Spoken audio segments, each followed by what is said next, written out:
내일의 수익을 위한 주간 전략에 오신 여러분 환영합니다. 저는 아나운서 이연아입니다. 실전 매매의 신 업사부님과 우리 분석의 신 유창희 본부장님과 오늘도 함께하겠습니다. 어서 오십시오. 안녕하세요. 반갑습니다. 안녕하세요.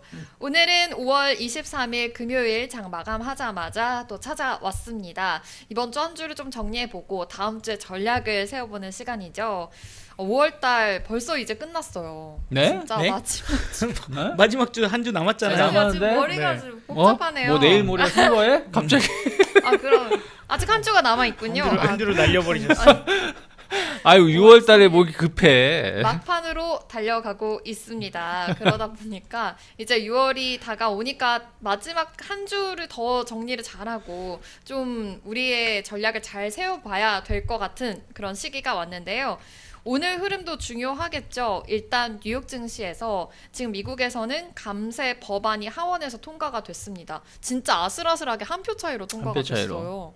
그래서 이제 하원을 통과했으니 상원으로 가게 될 텐데 최종 확정이 되면 재정 적자 안 그래도 심각한데 더 심각하다 이제 우려감 때문에 뉴욕 증시가 좀 흔들렸고 우리 증시도 그거와 함께 좀 흔들리고 있는 모습인 것 같아요. 아무래도 감세 법안 안에 IRA 뭐 폐지도 있고 이런 관련된 이야기가 있기 때문에 지금 흔들렸던 우리 증시에 대해서 이야기해 보겠습니다. 오늘 코스피 코스닥이 1% 다 넘게 하락을 했거든요. 네? 아 지금 제 차트 왜 이러는 거예요? 죄송해요. 1%가 아니라 지금 0.1%. 네 죄송해요. 1포인트요. 제가 1포인트를 다 잘못 봐가지고 네. 정신 차려야겠어요. 여러분들은 지금 전문 경제 저- 아나운서의 진행을 보고 계십니다. 네.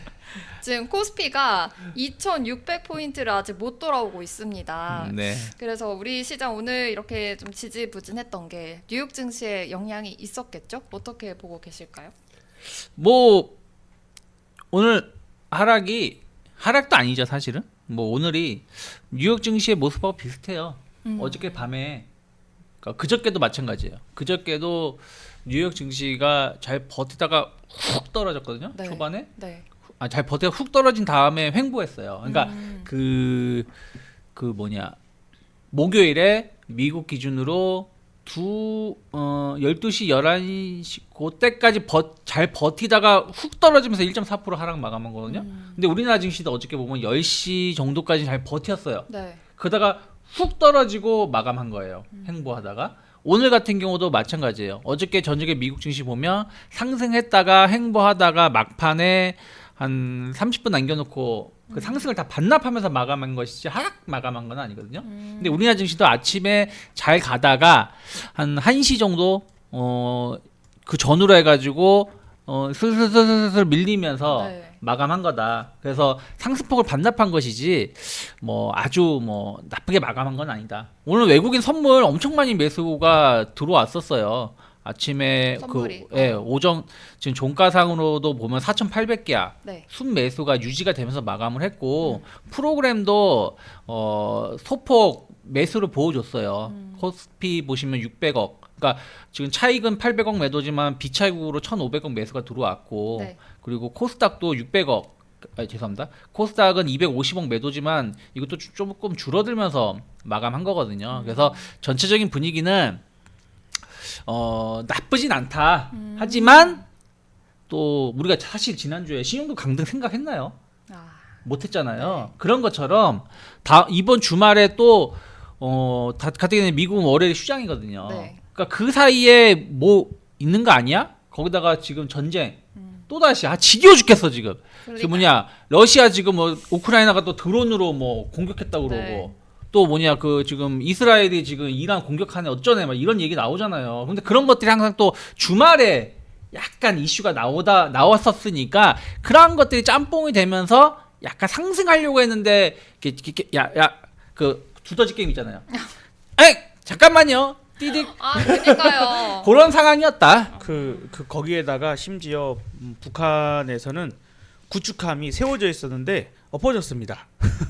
오. 구축함이 세워져 있었는데 엎어졌습니다. 그래서 김정은이 노했습니다. 오. 예, 그저 이제 진수를 이게 배를 다 만들면 네. 이렇게 갖고 바다에 이렇게 빠쳐요. 네. 근데 이제 얘가 이렇게 쓰러지듯이 이렇게 중심 잡으면서 쓰거든요. 사고가 났네요. 예, 근데 얘가 이게 동시에 이렇게 떨어지든지 해야 되는데 아마도 뒷부분이 먼저 바다에 들어가면서 이렇게 자빠져 버린 거지. 어머. 근데 그걸 이제 김정은이 직접 보고 있는 상태에서 어머, 어떡해. 막 난리 이거 났네. 중대 범죄다 뭐 어쩌고 화를 내면서 네. 그러면서 또 이제 승질나니까 또 불꽃놀이 한다시고 또 미사일 또 쏘고 또 이제 이거 기강이 아이고. 이래 가지고 되겠어? 그리고 네. 사실 그 정도면은 위성으로 다 보이기 때문에 숨긴다고 숨길 수도 없고 그래서 아마 북한이 이례적으로 먼저 공개를 했어요. 뭐 어쨌든 그런 것도 있지. 그다음에 우리나라 지금 그 주한미군을 감축한 해 만에 네, 한 맞아. 4,000명, 5,000명 정도 수준을 감축하냐 마냐. 이제 물론 이제 그것이 아마도 조만간 이제 트럼프가 김정은을 만나는 어떤 그 카드 나 이거 좀 줄여줄게 약간 그런 거 아닐까 이렇게 또 예상도 하고 합니다만 어쨌든 국내 입장에서는 조금 시끌시끌한 부분이 될 수는 있죠. 네. 예, 그리고 이제 말씀하신 것처럼 월요일 날 미국이 메모리얼 데이인가 그래서 네, 맞아요. 휴장이 돼버리니까 네. 우리가 조금은 우리 시장이 이제 적극적이지 못한 모습을 보이는 아마도 월요일 시장까지는 그럴 가능성이 있는 정도 뭐 그래 보면 되겠고 또 이제 그 환율이 네. 아마도 원화가 더 강세로 갈 거야 하면 아니 외국인들 매수도 들어오고 막 그랬던 것 같은데 왜 이런가라고 하는 부분들에서는 얘네들은 가만히 있어도 이 기조가 원화가 더 강세로 간다고 하면 가만히 있어도 수익이 되거든요. 환차 이익이 남기 때문에 그런 부분에서는 얘네들이 판단할 때 또 우리도 이미 그렇게 판단하잖아요. 1,300원, 1,200원대까지 네. 들어갈 거다 그러니까. 이렇게 예상을 하게 된다라면 지금 외국인 입장에서는 일단 들어와서 손해 볼 게 그렇게 크지 않을 수 있죠. 그러니까 시장이 엄청나게 막 폭락으로 그렇죠. 가지 않는 이상 오히려 되려 그렇게 됐을 때는 싸게 들어와서 환차 이익도 보면서 주가도 싼 값에 잡을 수도 있는 그런 상황들 되니까 그렇습니다. 근데 그걸로 인해서 시장이 무턱대고 올라가지만은 않을 거예요. 그래서 그 부분들이 속도에 대한 부분이 중요하다. 환율도 강세로 가 오케이. 근데 속도만 너무 급작스럽게 급발진만 하지 않으면 너무 걱정할 필요까지는 없지 않을까. 그러니까 다른 이슈들만 터지지 않으면 괜찮을 것 같은데 뭐 그건 또 이제 두고 봐야죠. 맞아요. 주말에 꼭 이렇게 문제가 꼭 생기더라고요. 지금 뭐 전쟁 지정학적 리스크가 계속 있는 만큼 이 점도 좀 참고를 하셔야 되는데 환율 이야기 해주셨는데 지금 1,370원대이네요. 1,200원대가 간다니까. 그러니까 그럴 확률이 더 높아지고 있어요. 네. 역시 분석의 신인가요? 1,200원대까지는 가야 돼요. 근데 어. 이게 이제 속도겠죠. 얼마나 빨리 갈 수 있느냐. 근데 이게 지금 이제 뚝이 무너지는 거면 지금 이게 올라갈 때도 사실은 보세요. 차트를 보신다 그러면 가파르게 올라갔잖아요. 네. 그럼 반대로 빠질 때도 가파르게 빠질 수밖에 없어요. 맞아. 가파르게 올라. 네, 가파르게 올라갔으니까 그러면 최소한 네. 뭐 제가 봤을 때는 빠르면 정말 빠르면 6월 초까지 해가지고 네. 그러니까 6월 초라면 중순 정도. 네. 그러면 이제 앞으로 한 2, 3주 남은 거잖아요. 3주 정도 남았을 때까지 해서 1,320원대까지도 훅 빠질 수도 있다. 1,420원대까지. 네. 오. 충분히 빠질 수 있어요. 왜냐하면 그 우리가 이제 그 10월 달에서 12월 달 그때에 이제 원화 강세를 띈 것은 트럼프 때문이거든요. 네. 트럼프가 확정이 되면서 달러 강세를 띠면서 네. 미국 증시 좋았죠. 그렇죠. 그러면서 이제 올라온 건데 지금은 이제 그게 이제 반납이 된 거잖아요. 그리고 이제 그 뒤에 올라온 거는 계엄 때문에 올라온 거잖아요, 사실은. 근데 지금 이제 그러면 이제 트럼프 때문에 올라가는 게 지금 반영이 되고 있고 계엄 때문에 올라갔었던 거는 선거가 끝나면 내려올 수 있다는 거예요. 아직 계엄 때문에 끝난 건 반영이 안 되고 있는 거예요, 지금 네, 시장에. 그러네요. 그렇기 때문에 저는 6월 초 선거 끝나고 만약에 이걸 긍정적으로 이제 해석이 되고 뭔가 또 관세 협상이나 이런 부분들이 저기가 되면 뭐 1,300원 초반까지는 순식간에 빠질 수도 있다라는 생각을 봐야 되지 천천히 빠지겠지. 환율은 한번 움직임이 나오면 천천히 움직이진 않아요. 급변동을 줘요. 지금도 급변동을 주고 있잖아요. 네. 지금 차트를 보시면. 네. 그래서 이 밑에가 거의 무너져 가는 것이면 네, 네. 충분히 크게 빠지는데 문제는 이거예요. 원화만 이렇게 빠지면 증시는 부정적이에요. 단기적으로는. 네. 근데 만약에 달러도 같이 빠진다. 지금 이제 달러 인덱스가 보시면 아직 안 빠졌잖아요, 얘는. 네. 얘는 좀 버티고 있죠. 이게 달러 인덱스 달러 차트거든요. 인덱스. 네. 그러니까 얘가 빠지면서 같이 빠지는 거면 전혀 상관이 없어요. 긍정적인 거예요. 네. 근데 원화만 훅 빠지게 되면 네. 조금은 노이즈는 될 수 있다. 음. 라는 생각으로 보시면 좋을 것 같아요. 그래도 지금 이거 오늘 같이 좀 빠지고 있는 오늘 안 빠졌죠. 달러 플러스가 인덱스는. 될 수 있는 달러 거. 인덱스는 별로 안 빠졌어요. 달러 인덱스도 이게 100 이하로 빠져야죠. 100 이하로 100 이하로 빠져야지. 같이 좀 동반해서 덩달아 같이 생각은 해야겠네요. 네. 1369원 지나고 있는데요. 이거 왠지 속보 나올 것 같네요. 60원대 돌파했다. 이렇게. 알겠습니다. 그럼 지금 환율뿐만이 아니라 외국인들이 그래도 돌아올 확률이 있다는 거 좀 생각해 보시면 될 것 같은데 돌아오고 있어요. 돌아오고 있고 네. 또 선물 시장에서도 오늘 돌아왔고 더 잘 가는 흐름이었으니까 그렇다면 관세 이야기도 안 할 수가 없을 것 같아요. 지금 재정 적자가 심하긴 한데 지금 감세를 한다는 거는 자국민들한테 돈을 걷는 게 아니라 외국에 지금 돈을 다 끌어오려고 하는 거잖아요. 관세로 인해서. 뭐 그런 거죠. 네. 그래서 여기에는 그럼 더 이제 흔들릴 이제 7월 달에 대비해서 더 흔들릴 상황이 있지 않을까라는 거에 공포심이 좀 있지 않나요? 근데 이미 우리가 그 트럼프가 억지를 부려서 만들어낸 관세 공포가 일단락 됐다라고 좀 봐야 되지 않을까. 이미 이제 중국에 아니 뭐 그냥 반 정도 없어진 것도 아니고 유예라고는 하지만 30%다 이렇게 했다라는 것은 실질적으로 트럼프가 너 이제 이렇게 해가지고는 안 돼 네. 하고 두 손을 든 상태. 그러니까 자꾸 다른 쪽으로 또 시선을 돌려서 얘기를 하고 있는 것 같아요. 그래서 관세의 어떤 부분들이라기보다는 그래서 이 오히려 야 재정 적자가 심각한데 감세로 인해서 더 심각한 상황을 가지 않겠냐 하는 우려감들이 지금 더 나오고 있는 상황. 그리고 이제 다른 국가의 관세를 그래 다시 막 강하게 매겨가지고 어떻게 하겠다? 글쎄요, 그건 좀 쉽지는 않을 것 같아요. 그러니까 이렇게 보시면 될 것 같아요. 말씀하신 거는 반은 맞고 반은 틀릴 수 있는 게 뭐냐면, 그러니까 이도저도 아닌 게 뭐냐면 아직 그 지금 영국 말고 협상을 된 나라가 없어요. 맞아요. 그러니까 베센트가 이번 주말에 일본하고 이제 협상을 하거든요. 네. 근데 베센트가 말을 한 게 뭐냐면 니들 질질 끌어 질질 끌면 다시 올린다 협박하는 이런 그 멘트들을 했어요. 그러니까 지들 답답한 거지. 얘네들이 이제 고개 숙여야 되는데 고개를 안 숙이니까 그렇다고 해서 강하게 나가자 하니 작살나는 걸 봤거든 시장이. 이번에 트럼프의 약점이 노출된 게 뭐냐면 역시 저 인간은 돈 앞에서는 역시 비굴하구나 라는 거예요. 확인된 거잖아요. 막 폭락하니까 어떻게 해. 그러니까 사실 중국 30%잖아요. 펜타닐 빼면 10%야. 우리보다 더 적어. 우린 지금 25%인데 그렇잖아요 사실은. 그래서 어떻게 보면은 이 사람들이 니들이 한번 돈에 죽어 볼래 하니까 한 번만 살려주세요 이렇게 됐어요. 그러니까 관세에 대한 이제 위협은 거의 끝나갔다. 네. 더 이상 저렇게 고자세로 나올 수가 없을 거다라고 해석을 하고 있는데 이게 지렁이도 밟으면 꿈틀거린다고. 네. 어쨌든 이제 이게 유예잖아요.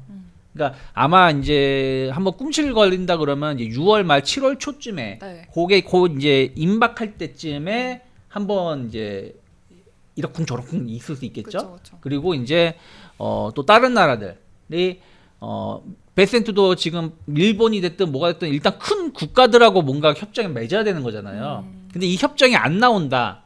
그럼 얘네들도 또 짜증 날 거란 말이에요. 이것들이 날 진짜 끝까지 우습게 보네. 그러면서 만약에 뭔가 트럼프가 어떤 발언을 한다 그러면 흔들림이 나올 수 있는데 지난번처럼 폭락은 안 나온다. 항상 주식시장은 똑같은 주제로 똑같은 이슈로 나왔을 때 처음에는 만약에 10% 하락했으면 그 다음에 5%, 그 다음에는 2%, 그 다음에 그냥 올라버려요. 약간 신용등급 강등도 약간 그런 거 그런 아닐까요? 것처럼 아직 신용등 강등 끝난 건 아니지만 처음에 신용등 강등 당했을 때는 그날 하루만 S&P 500이 6% 밀렸어요. 그리고 한 7, 8년 뒤에 10년 뒤에 그 피치사가 내렸을 때는 거의 요동을 안 쳤어요. 이번에 오히려 올랐잖아. 그러니까 똑같은 주제가 나왔을 때는 시장의 영향은 제한적이다. 그래서 관세로 인해서 흔들림은 상황이 있을 수 있겠지만 네. 지난번과 같은 지난 4월 초 3월 말과 같은 폭락은 아닐 거다. 자신의 폭락이 나온다면 다른 부분들로 나오겠죠. 네. 뭐 국채 금리가 됐든 혹은 뭐 다른 뭐 이슈가 네. 됐든 이제 그런 걸로 나올 수 있겠습니다만은 관세로는 그걸 그렇게까지 걱정할 필요는 없잖아요. 네. 그러니까. 그렇다면 진짜 오늘 아침에 이제 간밤에 그 감세 법안이 통과가 됐으니까 그 안에 있는 IRA 세액 네. 공제 폐지에 대한 이제 거기에 피해를 보는 종목들을 좀 조심을 해야 될 것 같아요. 그 안에 2차 전지도 있고 2차 전지는 태양광도 뭐, 산화솔루션 너무 많이 빠져서 깜짝 놀랐거든요.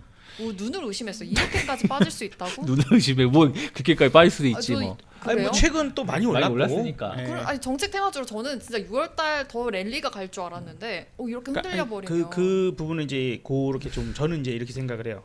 일단은 우리나라 이제 대통령이 누가 당선될지는 이제 좀 더 지켜는 봐야 되겠지만 어쨌든 재생 에너지를 밀고 있는 정권에서 이제 잡아서 그거를 실질적으로 정책으로서 펼쳐내는 상황이 되면 이제 좀 조금은 더 다시 추세적인 상승을 할 수 있을 텐데 현재 상황에서는 공약이고 당선이 된 거는 아니고 그 다음에 오히려 이제 미국 쪽에서 방향이 나온 거니까 지금 시장이 받아들이기로는 미국이 더 크잖아요. 네. 그래서 조금 더 크게 받아들여지는 상황인 듯 한 거죠. 그러니까 요거는 아마도 6월 3일 지나고 그 다음에 실질적인 정책 논의가 이루어지는 그렇지만 공약을 이행하겠다라는 어떤 네. 모습들이 보여질 때는 충분히 정상화 혹은 이제 강한 그게 상승 진짜 드라이브를 찐 모멘텀이니까. 걸 수도 있는 그쵸 이제 그런 부분이 될 것 같고 그러니까 약간의 시간은 조금은 걸릴 수 있어요. 이게 지금 사실 저 이번 주에 별로 재미 없었어요.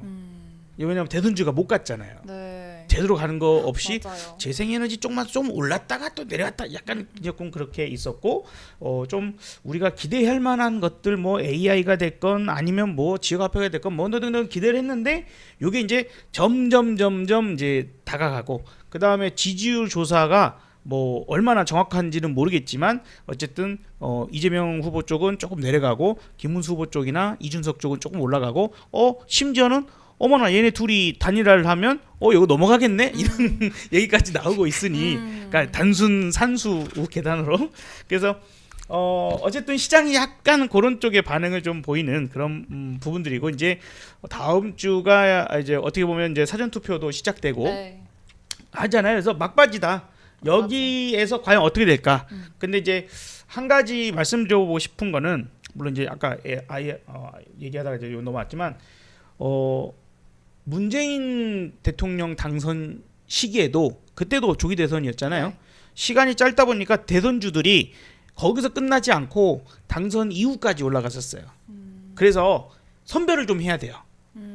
당선이 돼서 이제 끝. 신 종목들이 있을 거고요. 네. 그래 이제 얘네들은 12월 달부터 파파파파팍 올라온 것들 이미 너무 많이 올랐어 하는 것들은 아마 당선되면 하루나 이틀이나 한번 반짝 정도는 할지 모르는데 더 그쪽 가기는 힘들 거고 이제 우리가 기대해야 되는 건 뭐예요?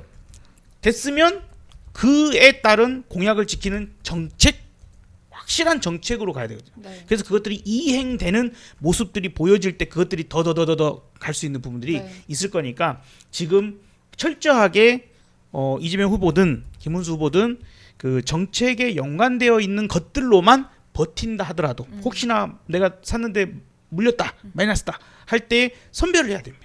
인물주는 절대 안 되고 정책으로서 이 정도는 아마 반드시 시행할 것 같아라는 부분들을 좀 여러분들이 체크를 하셔가지고 그쪽으로는 좀 버틸 거면 거기만 이렇게 좀 선별을 좀 필요한 부분들이라고 좀 생각됩니다.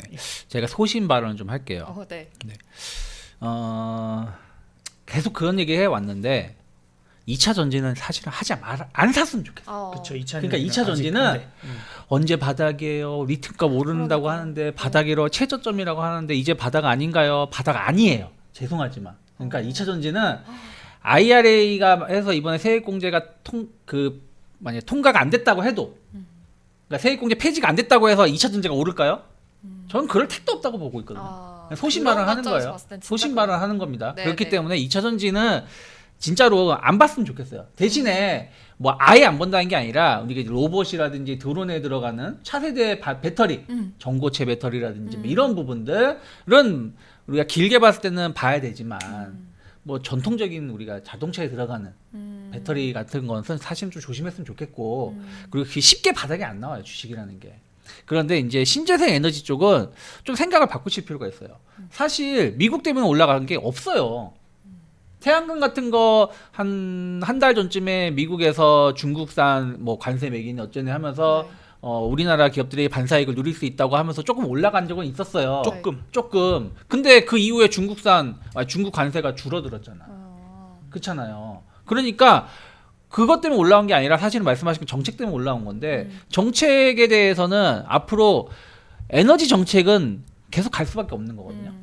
그래서 뭐 풍력, 태양광은 조금 우리가 길게 봤을 때는 네. 오히려 조정이 나온다 그러면 좀 매수 관점을 봐야 된다. 그리고 이건 좀 지난 뉴스인데 이게 제가 작년에 보고서는 참 이게 조금 놀랬었던 내용 중에 하나인데 여기 보면 이제 여기 작년 요거 위에 거 말고요. 요거 외국 2024년 8월 20일에 나온 거예요. 24년. 네. 24년. 네. 네. 지난달 환경영향평가 어쩌고 하는데 해상풍력에 50조 외국인이 입찰을 했다는 거야. 근데 이게 왜 중요하냐면 이걸 입찰을 해서 그 지역 그 사업권을 따잖아요. 네. 그러면 그 30년인가를 그 독점적으로 운영할 수 있는 권리를 주는 거거든요.